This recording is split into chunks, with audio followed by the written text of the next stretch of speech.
Tahapan ke-19 ya, positivisme. Pengetahuan itu dianggap sebagai pengetahuan itu harus ada buktinya, jadi bersifat empiric. Misalkan sejarah itu kalau hanya datanya berasal dari lisan, itu nggak bisa dijadikan sebagai sumber lisan. Tapi kalau datanya itu dari buku, dari buku atau data-data teknologi, itu bisa dijadikan sebagai sumber sejarah. Rangke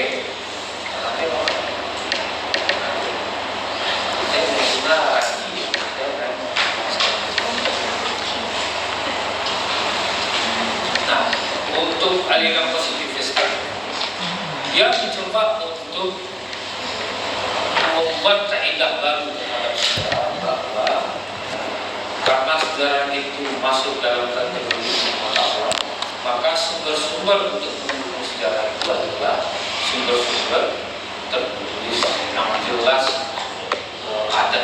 Tapi kalau untuk sejarah satu kita bisa lihat sebagai sumber sejarah.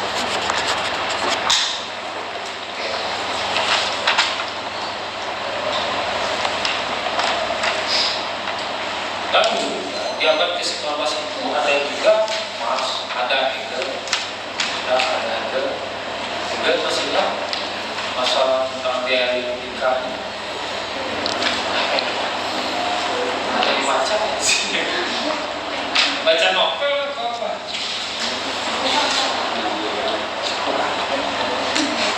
Ada baca buku Marxis. Sebenarnya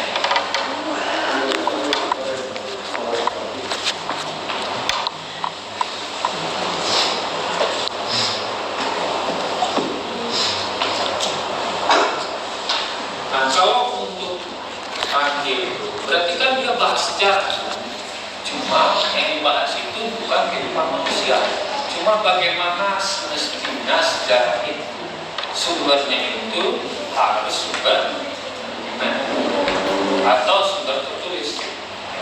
Jadi itu nggak bicara tentang bagaimana kehidupan masa lalu, bagaimana manusia di zaman abad ke-8 lagi. Dia hanya membahas tentang sejarah itu harus dikonstruksi dari bahan-bahan atau sumber-sumber yang berbentuk tertulis. Itu membahas sejarah juga, cuma dia kritik tentang metodenya sebenarnya. Harusnya untuk sumbernya itu bersumber tertulis. Oke, paham? Nanti kita tarik kesimpulan baru kamu baca. Nah, selanjutnya di abad ke-19 itu adalah Marx yang menawarkan cara berpikir manusia bahwa mewujud itu, sesuatu itu disebabkan oleh mewujud yang lain. Jadi ada proses dialektika antara masa lalu dengan sekarang sehingga menentukan masa depan. Jadi masa depan itu adalah proses dialektika antara masa lalu dan masa sekarang. Misalkan kita belajar keras sekarang karena sebelumnya kita gagal ya.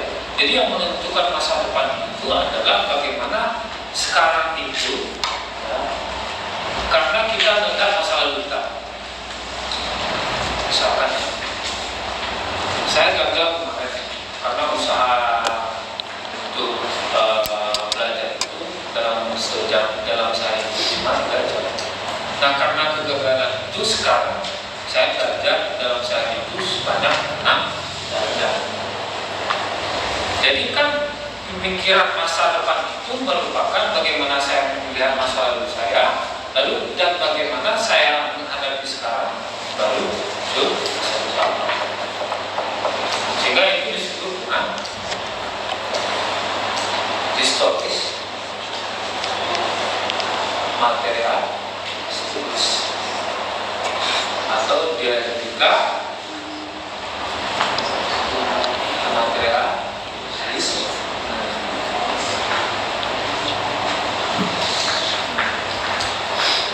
Oke, mohon Tuhan berkati.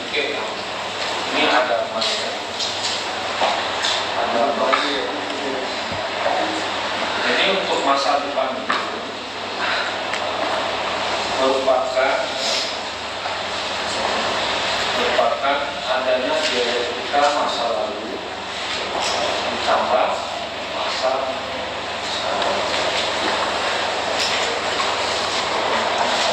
Kalau untuk masa lalu ini kan terlihat ya? Terlihat ya. Jadi kalau terlihat berarti dia bersifat materialistik, dapat ditangkap oleh kaca indera. Nah, karena yang menentukan manusia itu adalah sesuatu yang dapat dilihat oleh kaca indera, jadi manusia itu tergantung dari masa lalu atau materialis atau kondisi eksternal. Makanya ini disebut dengan konsep materialis. Jadi kamu semua di sini pertama itu tidak lepas dari bagaimana kamu melihat lingkungan, tidak lepas dari kamu melihat masa lalu yang mungkin sudah ditangkap kaca indera. Jadi nggak ada kesadaran pribadi itu yang menentukan berapa manusia, di mana materialisme ini merupakan invers dari idealisme. Kalau idealisme itu bukan lingkungan, bukan kondisi materialisme, bukan masa lalu yang menentukan manusia bertindak, tetapi ada kesadaran manusia itu bertindak.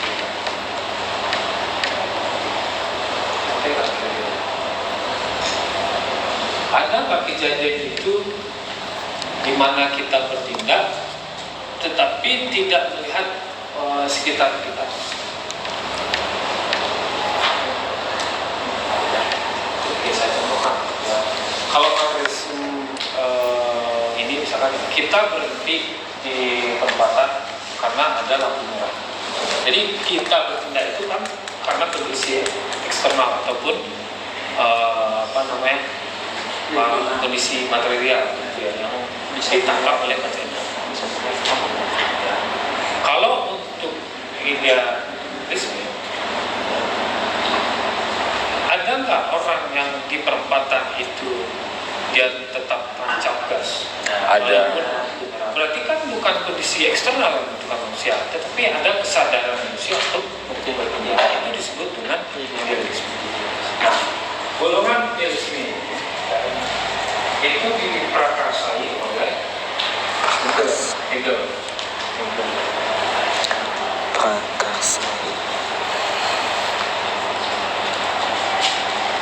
Makanya kalau cabang ilmu sosial dia berangkat dari ada yang materialisme, ada yang idealisme. Yang melihat bahwa kehidupan manusia itu pertama ditentukan oleh kondisi yang manfaat ataupun kehidupan materialis, atau mungkin dari kesadaran manusia.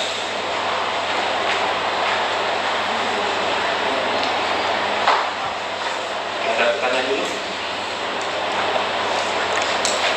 Ini pengantar aja, kita nggak masuk ke dalam lebih susah dicerna, tapi akan kita pelajari. Sampai di sini ada pertanyaan.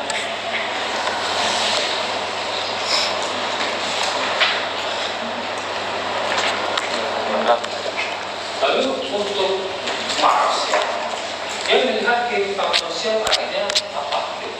Kamu sudah dia bilang apa? Mars.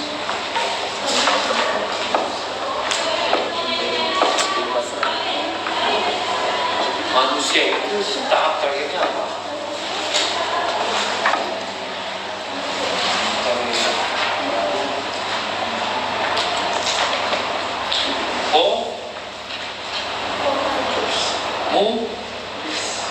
Nis. Jadi kehidupan terakhir manusia ini adalah komunis, kata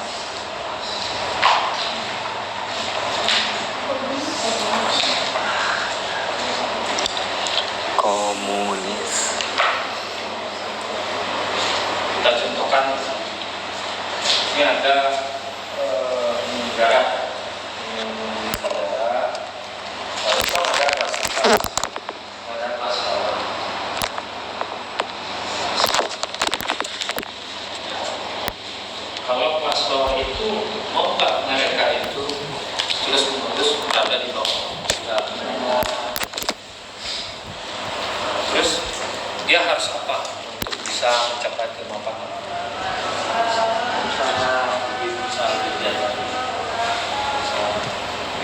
berusaha lebih giat lagi.